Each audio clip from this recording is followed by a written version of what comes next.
পরিস্থিতি এইভাবে চললে সামনে একটা ঘোর অন্ধকার আসছে বাংলাদেশের জন্য। তবে এই অন্ধকারটা অর্থনৈতিক একটা ধাক্কা। ডক্টর মোহাম্মদ ইউনূস সরকারের সাথে ইন্টারন্যাশনাল যে কানেক্টিভিটিগুলো আছে সেগুলোর পর্যাপ্ত ব্যবহার হয়তো তিনি করতে পারছেন না, অথবা ওই রাষ্ট্রগুলো বাংলাদেশে একটি স্থিতিশীল সরকার না থাকার কারণে তারা এখানে বিমুখ হচ্ছেন। আপনি যদি দেখেন লাস্ট 6 মাসে বাংলাদেশে বিনিয়োগের পরিমাণ অনেক কমে গেছে। এখন আমাদের এই যে আওয়ামী লীগ সরকারের সময় দীর্ঘদিন যাবৎ লুটপাট চলছে, দুর্নীতি চলছে, এগুলো অস্বীকার করার সুযোগ নেই ভাই, এগুলো আপনার বলতে হবে। তো অর্থনীতি তলানিতে আছে, ওয়ান কাইন্ড অফ রিজার্ভ খুব বেশি ভালো ব্যালেন্সে নাই। প্রবাসীরা মাঝখান দিয়ে সরকার আসার পরে দেদারসে টাকা টোকা পাঠাচ্ছে, কিন্তু প্রবাসীদের জন্য এই সরকার আসলে ওই রকম কোনো ভূমিকা রাখে নাই। বিমানের দামটাও বেড়ে গেছে টিকেটের, সো পোলাপাইন এখন টাকাও পাঠায় না, বৈদেশিক যে মুদ্রা যাওয়া এটা কমে গেছে। আর বর্তমানে বাংলাদেশের পরিস্থিতির কারণে ব্যবসা বাণিজ্যে একটা ধাক্কা আছে। এই সকল কিছুর মধ্যে সরকারের যে মূল মেরুদণ্ড বৈদেশিক সাহায্য বা ঋণ, তো এই দুইটা জায়গায় ডক্টর মোহাম্মদ ইউনূস সরকার ক্ষমতায় আসার পর একটা ক্লিয়ারেন্স পাইছিলেন, কিন্তু এখন আটকে যাচ্ছেন। একদিকে আমেরিকার যে পরিবর্তিত বিশ্বনীতি, পররাষ্ট্রনীতি, এটার সাথে ইউরোপের একটা দ্বন্দ্ব। ইউরোপও আস্তে আস্তে, যেমন বাংলাদেশে অনেক, সুইজারল্যান্ড থেকে শুরু করে কয়েকটা রাষ্ট্র অনেক দান অনুদান, এগুলা শত শত কোটি ডলার, কিন্তু কম নাই টাকাগুলো বিভিন্ন সেক্টরে সরকারের জন্য আসতো, বিভিন্ন প্রোগ্রামে কাজে লাগতো, বাট এগুলো সব বন্ধ হয়ে যাচ্ছে।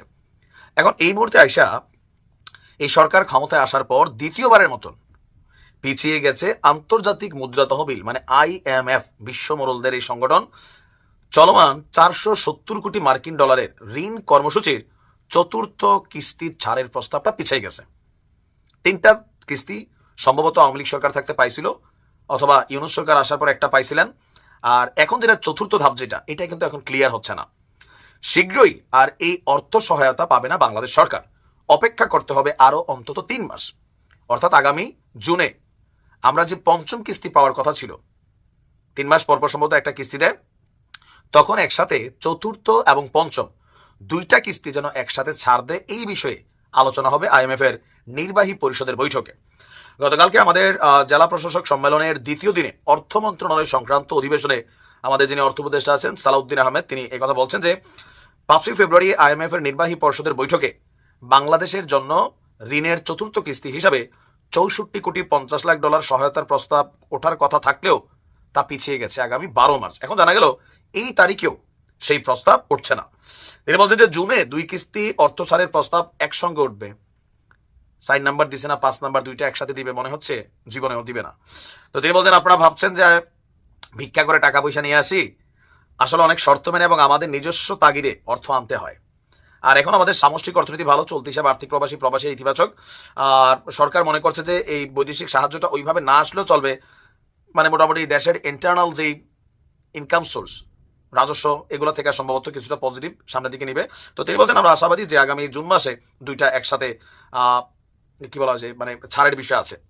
আমরা যদি দেখি সর্বশেষ আপনার আমরা IMF থেকে যে টাকাটা পাইছি, এটা হচ্ছে গত 2023, 2024 সম্ভবত আমরা কোনো টাকা পাই নাই। গত জুনে আসছিল তৃতীয় কিস্তির 115 কোটি ডলার আওয়ামী লীগ সরকারের আমলে।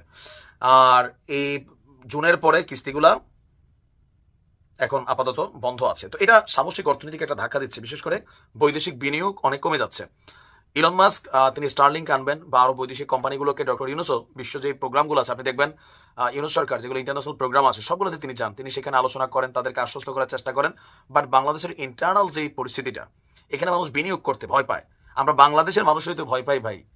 কোন সময় একটা আন্দোলন হবে, কোন সময় ভাঙচুর হবে, পুইরা দিয়ে যাবে, সরকার বিবৃতি দিবে, কিন্তু যার টাকা পয়সা ইনভেস্ট হচ্ছে তাদের রাস্তায় পরে মরে যাবো। এই পরিস্থিতিটা শান্ত না হলে আপনার এখানে বৈদেশিক বিনিয়োগ আসবে না। আইন শৃঙ্খলা পরিস্থিতি 100% ব্যালেন্স করতে হবে।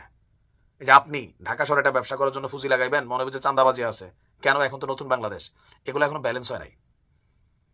এগুলা শতভাগ যতক্ষণ ব্যালেন্স হবে তখন সবকিছু পরিবর্তন হবে। সো দেখা যাক, আমরা আশা করি তিনি এই পরিস্থিতি কাটিয়ে উঠবেন, কারণ তিনি আর মোটামুটি পরিচিতি আছে।